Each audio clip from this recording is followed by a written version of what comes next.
September is Recovery Month, an opportunity to celebrate recovery from addiction and also to raise awareness that treatment is available. First Step Recovery, a program of the Village, is hosting both a community education series beginning September 9th as well as the Michael Kasperi Medical Run for Recovery on September 14th. And here to talk about these events, we have Gail Nelson and Christy Spooner with First Step Recovery.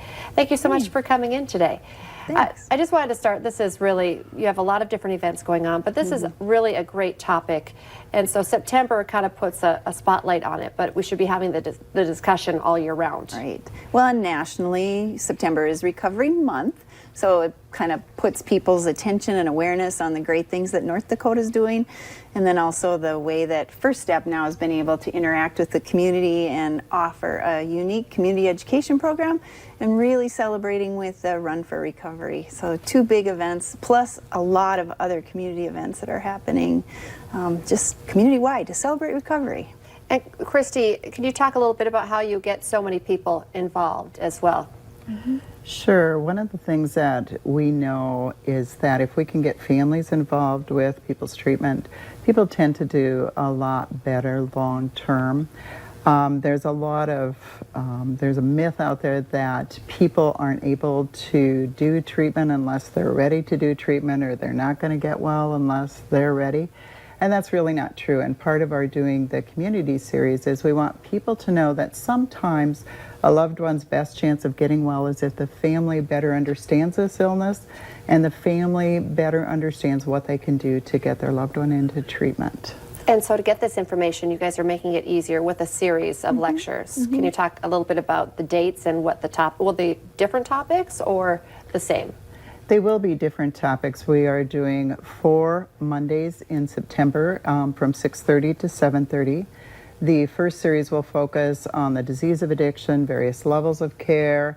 Our second night will focus on the impact on families, which is generally between 5 to 7 people of someone who suffers with this illness that is impacted. The third night we're going to have some personal stories, and we'll have some different video clips and things. And then the final night, we plan to do sort of a wrap-up session, question and answer, and so really hoping to be able to better educate families that there is hope. You know, and I think, Lisa, a week doesn't go by when somebody doesn't come to the front desk of the Village where First Step Recovery has its center for the recovery and the groups and the education.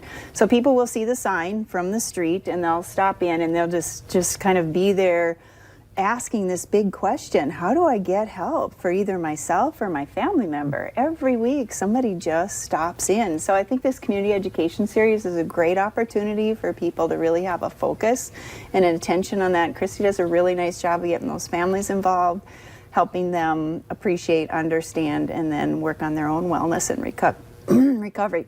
Because it is a group effort. You don't have to go it alone, and that's exactly what these services. How long have these services been available? The family program really was a really big part of the co-founder, both Sue Stengen Brown 20 years ago when Sue and Mike started First Step.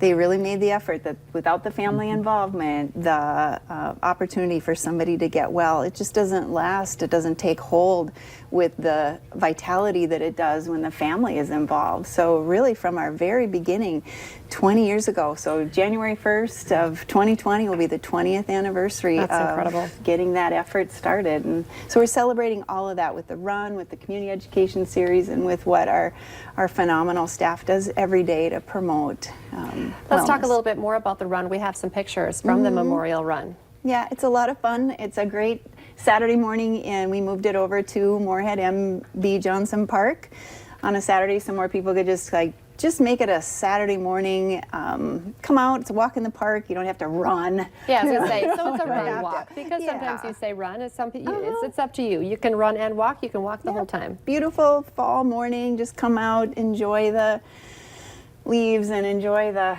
camaraderie of people getting together. So the recovery community is a well-organized group of people. Both our alumni, and Fargo's very, very good at supporting recovery. So it's a good chance for people and families to come together. Absolutely. Do you need to sign up in advance for these events? You are asked to do that, but if you haven't, you can still show up the day of the run and do that. And If you we need really a T-shirt, you need to sign up ahead of Okay. time. Right. If you That's can do fair. without the T-shirt, just come and show up and have fun.